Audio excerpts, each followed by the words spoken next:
नमस्कार, आप देख रहे हैं हमारा खास कार्यक्रम पहेली। आपके साथ मैं हूं नवजोत रंधावा। हर बार की तरह इस बार भी हम अपने कार्यक्रम की शुरुआत एक पहेली से करेंगे। तो हमारी आज की पहेली है, जीभ नहीं पर फिर भी बोले, बिना पांव सारा जग डोले, राजा रंग सभी को भाता, जब आता तब खुशियां लाता। तो आप ढूंढिए इस पहेली का जवाब। इस पहेली का जवाब हम आपको कार्यक्रम के आखिर में देंगे। तब तक रूबरू होते हैं हमारी आज की पहेली से, जो जुड़ी है शिव की शक्ति से, मुनि विशिष्ट की भक्ति से और अर्बुदनाग को मिलने वाली मुक्ति से। आपने और हमने महादेव के जितने भी मंदिर देखे हैं, वहां या तो शिवलिंग की पूजा होती है या फिर शिव शंकर की मूर्ति को पूजा जाता है। लेकिन राजस्थान के अचलगढ़ किले में बना अचलेश्वर महादेव का ये दरबार इसलिए निराला है क्योंकि यहाँ पूजा शिवलिंग की नहीं बल्कि भोलेनाथ के अंगूठे की पूजा होती है। और गर्भगृह में इसी अंगूठे के नीचे बना है एक पाताल कुंड। कहते हैं कि इस अंगूठे रूपी शिवलिंग का कितना भी जलाभिषेक कर लीजिए, वो पानी कहाँ जाता है आज तक कोई नहीं जान पाया।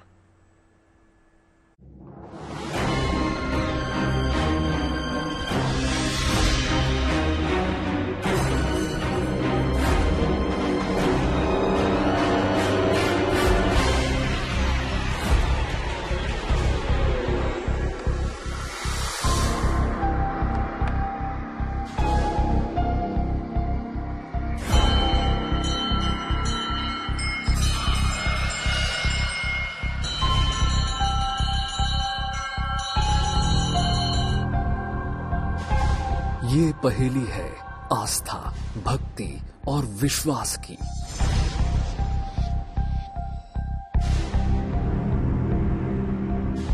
ये पहेली है कण कण में शंकर के वास की।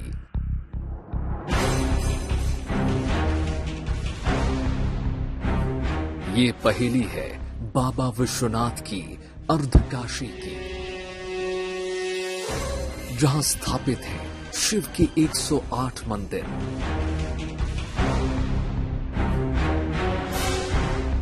और ये पहेली है शिव के गणनंदी के रण अवतार की।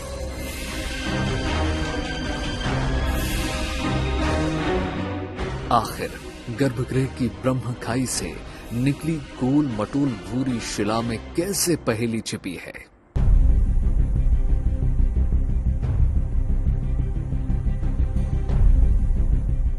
देवों के देव महादेव जो औघड़ दानी है,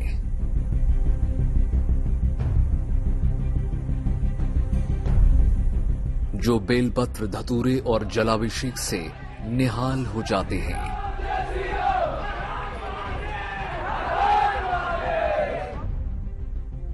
भगवान नीलकंठ जिन्होंने विश्व के कल्याण के लिए पिया विष का प्याला।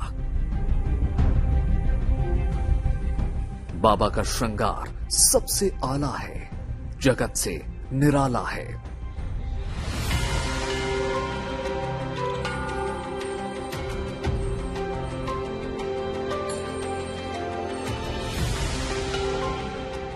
हम सब जानते हैं कि मंदिरों और घरों में शिवलिंग की साधना और मूर्ति की उपासना की जाती है।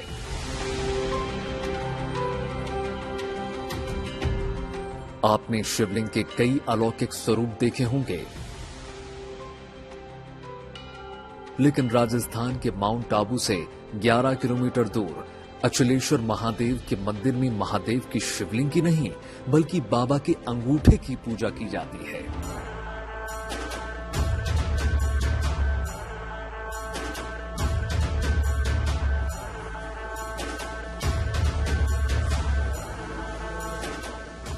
कहते हैं कि ये विश्व का इकलौता मंदिर है जहां महाकाल के अंगूठे रूपी गोल भूरे पत्थर की पूजा की जाती है।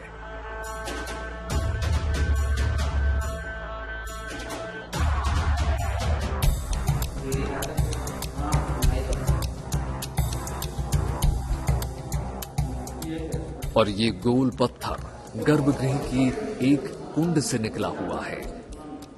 इसे ही अचलेश्वर मंदिर में शिवलिंग का स्वरूप माना जाता है।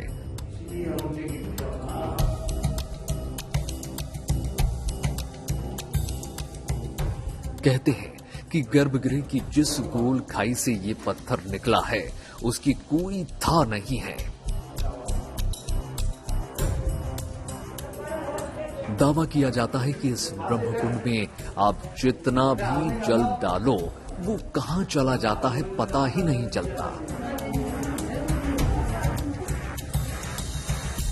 शिव के इस अंगूठे वाले स्वरूप से ही कई पहेलियां जुड़ी हुई हैं।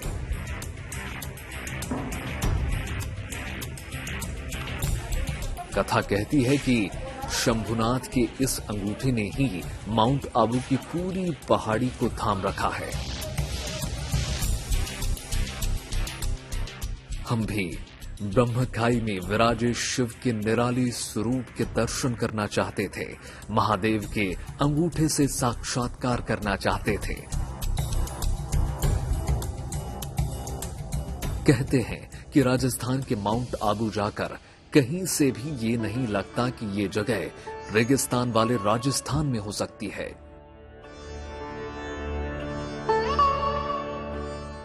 चारों तरफ खूबसूरत हरियाली और झीलों का संसार यहां नजर आ रहा है, लेकिन हमारे मन में एक ही सवाल था, आखिर शिव के अंगूठे की ही पूजा क्यों की जाती है?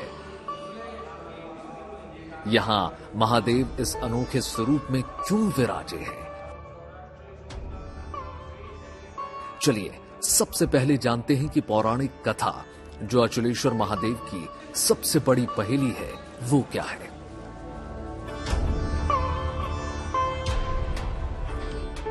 पहेली के आज के सफर में हम आपको लेकर चलेंगे राजस्थान के माउंट आबू में स्थित अचलेश्वर महादेव के मंदिर में, जहां होती है महादेव के अंगूठे की पूजा। आपने महादेव के कई चमत्कारिक शिवलिंगों के बारे में सुना होगा, जाना होगा, लेकिन ये धाम बिल्कुल अनूठा है। अनूठा इसलिए क्योंकि यहाँ भगवान भोलेनाथ के दाहिने पैर के अंगूठे के स्वरूप की पूजा की जाती है। तो क्या है इस मंदिर की पूरी पहेली, चलिए करते हैं पड़ताल। मान्यता है कि काशी को जिस तरह से शिव ने अपने त्रिशूल पर थाम रखा है, उसी तरीके से माउंट आबू में बने अचलेश्वर महादेव के मंदिर में शिव के अंगूठे ने पूरे पर्वत को स्थिर कर रखा है। कथा कहती है कि जिस दिन शिव ने अपना अंगूठा इस मंदिर से हटा लिया, उस दिन आबू की पूरी पहाड़ी का विध्वंस हो जाएगा। आखिर इस कथा के पीछे कौन सी पहेली छिपी है?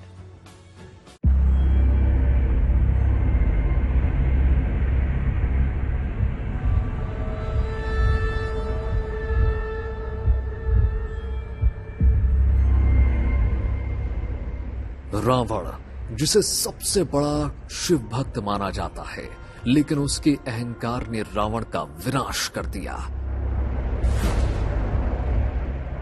एक ऐसी ही कथा जुड़ी है अचलेश्वर महामंदिर से, जहां टूटा था शिव के एक गण अर्बुदनाग का अहंकार। तो आप भी सुनिए वो कथा जिससे अचलेश्वर महादेव मंदिर का अस्तित्व जुड़ा है। स्कंद पुराण के अर्बुद खंड में ऋषि वशिष्ठ की जानकारी ऐसी मिलती है कि वो यहाँ उस समय में थे और उनकी जो गायें वगैरह थी वो यहाँ एक ब्रह्मखाई थी, उसमें अक्सर करके गिर जाया करती थी। तब उनके भगवान ने उनकी बात सुनी और नंदीवर्धन पर्वत को इस खाई को पाटने के लिए भेजा। नंदीवर्धन पर्वत लंगड़ा था, इसलिए उसको अर्बुद नाग के ऊपर यहाँ भेजा गया और यहाँ स्थापित किया। अबरुद नाम का एक नाग था, वो इस पहाड़ को लेके आया और ऋषियों के आश्रम पे रखा। तो अबरुद नाग ने घमंड आ गया कि भाई मैंने लाया है तो मेरा नाम रखो, पहाड़ तो जा रहा है। शिवजी ने इसके अबरुद नाग का घमंड तोड़ने के लिए काशी विश्वनाथ ने अपने अंगूठे से इस अबुर्दा अचल पहाड़ को स्थिर रखा, अचल रखा, इसलिए उनको अचलेश्वर महादेव कहते हैं। स्कंद पुराण में अबरुद खंड में अचलगढ़ महादेव का महिमा आती है।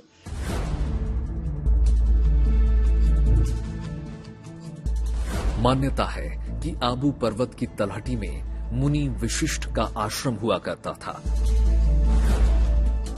कहते हैं कि इसी पहाड़ की चोटी पर एक विशाल खाई बनी हुई थी, जिसमें गिरकर कई पशुओं की मौत हो चुकी थी। कहते हैं कि एक बार मुनि विशिष्ट की गाय नंदिनी यहां पर चरने आई और इस खाई में गिर गई। नंदिनी की पुकार सुनकर ऋषि विशिष्ट दौड़कर चले आए, लेकिन नंदिनी को खाई से नहीं निकाल सके। तब विशिष्ट ने महादेव से गुहार लगाई। कथा है कि महादेव ने तुरंत नंदीवर्धन को बुलाया और अर्बुद नाग की पीठ पर बैठकर नंदीवर्धन ने गहरी खाई को पाट दिया। कहते हैं कि नंदीवर्धन ने खाई को पाटकर नंदिनी को बाहर निकाल दिया। ये चमत्कार तो महादेव का था, लेकिन इसने अर्बुद नाग को अहंकारी बना दिया। अर्बुद को लगा कि उससे शक्तिशाली कोई है ही नहीं, तो वो घमंड से झूमने लगा।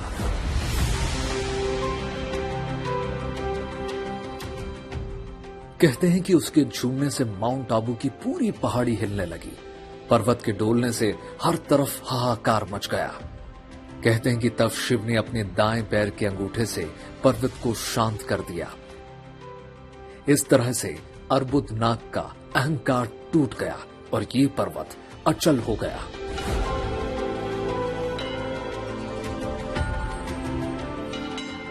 तभी से यहां अचलेश्वर महादेव के रूप में शिव के अंगूठे की पूजा अर्चना की जाती है। कहते हैं कि इस घटना का जिक्र स्कंद पुराण के अर्बुद खंड में भी मिलता है।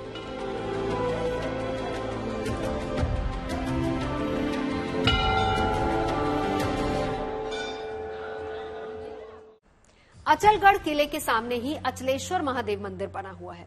दावा किया जाता है कि इस मंदिर का निर्माण 9वीं शताब्दी में परमार राजवंश काल में हुआ था और उसके बाद 1452 में राणा कुंभा ने इसका पुनर्निर्माण करवाया था। इसी मंदिर से जुड़ी है नंदीश्वर की वो कथा जिसने इसे शिव का शक्ति स्थल बना दिया। अचानक कोई मिरेकल जैसा हुआ कि सैकड़ों भंवरे निकले और वो उन सेना पे टूट पड़े। तो उन्होंने देखा कि ये मिरेकल ही है, तो उन्होंने खुद के आर्म्स वगैरह जो थे वो सब सरेंडर कर दिए। उन्होंने कहा कि ये मंदिर हम नहीं तोड़ेंगे। और जब उन्होंने ये करा तो भंवरे सब वहाँ से निकल गए। और ये कहते हैं कि जो भंवरे थे वो नंदी के वहाँ से सब निकल रहे थे।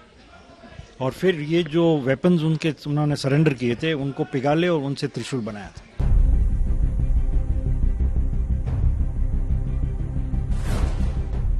कहते हैं कि जब अलाउद्दीन खिलजी अहमदाबाद से दिल्ली आ रहा था तब उसने लूटपाट के इरादे से इस मंदिर का रुख किया। पहले तो दिलवाड़ा मंदिर में उसने लूट खसूट की, बाद में अचलगढ़ के मंदिर में रक्तपात करने चला आया। कथा कहती है कि तब अचलेश्वर महादेव मंदिर की रक्षा के लिए 100 शिव भक्तों ने अपने प्राणों की बाजी लगा दी। कहते हैं कि नंदी की प्रतिमा को उखाड़ने के इरादे से एक लुटेरे ने नंदी की मूर्ति पर प्रहार कर दिया। लेकिन तभी मंदिर में एक चमत्कार हुआ।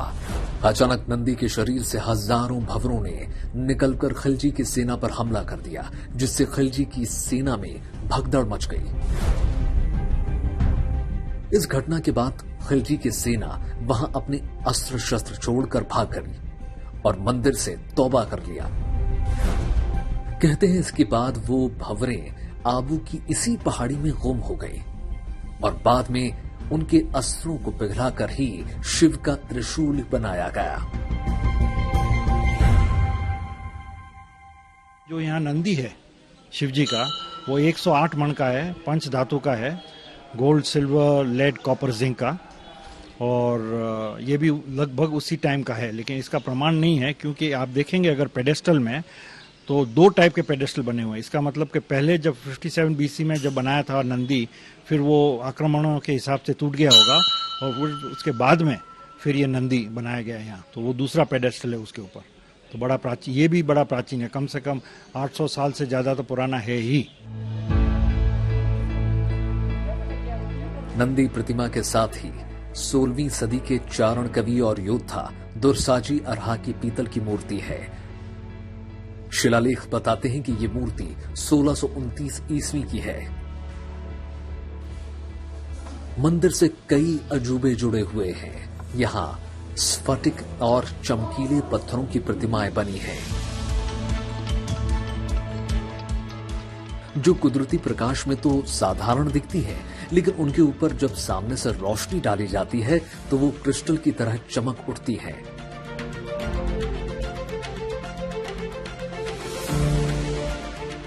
कहते हैं कि ये मंदिर सफेद संगमरमर से बना था और इस पर चांदी की बारीक नक्काशी हुई थी, लेकिन बाद में चूने की एक मोटी परत से इसकी खूबसूरती को ढक दिया गया।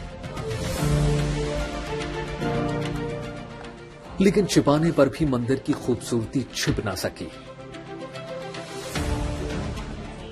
1979 में सिरोही सियासत के राजकुमार ने मंदिर की दीवारों और खंभों से चूने की परत को सावधानी से हटवा दिया।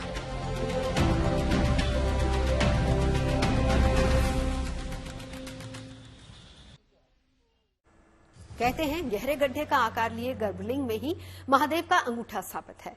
इस मंदिर की सबसे बड़ी पहेली तो यही है कि इस गर्भलिंग में कितना भी जल डालो वो कहां चला जाता है, ये आज तक कोई नहीं जान पाया। आखिर ये शंभुनाथ की कैसी माया है, ये जल कहां जाता है?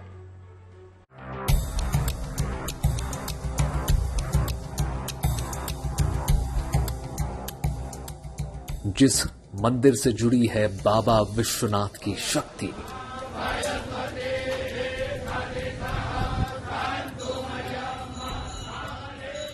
जहां आराधना होती है शंभुनाथ के अंगूठे की,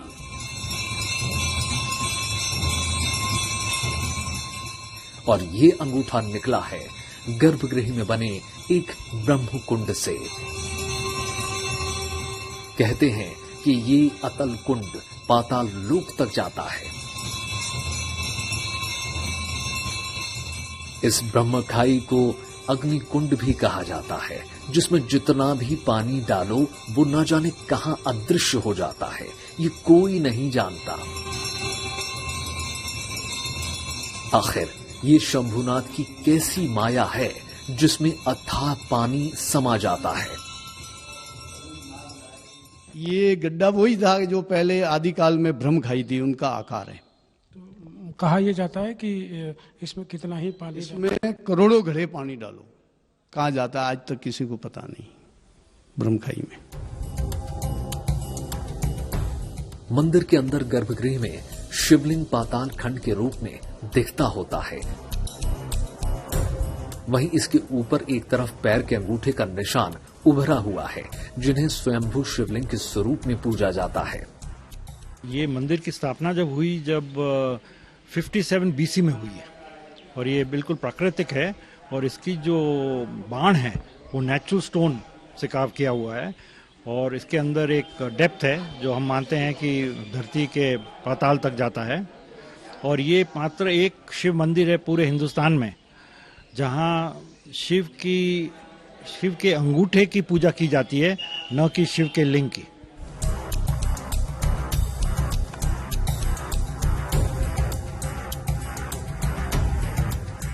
गर्भगृह की खाई में बना ये भूरे रंग का गोल पत्थर ही शिव का दाहिना अंगूठा माना जाता है। मान्यता है कि इसी अंगूठे ने पूरे माउंट आबू के पहाड़ को थाम रखा है। जिस दिन अंगूठे का निशान खाई से गायब हो जाएगा, माउंट आबू का पहाड़ भी खत्म हो जाएगा। राजस्थान के माउंट आबू से राहुल त्रिपाठी की रिपोर्ट, गुड न्यूज टुडे।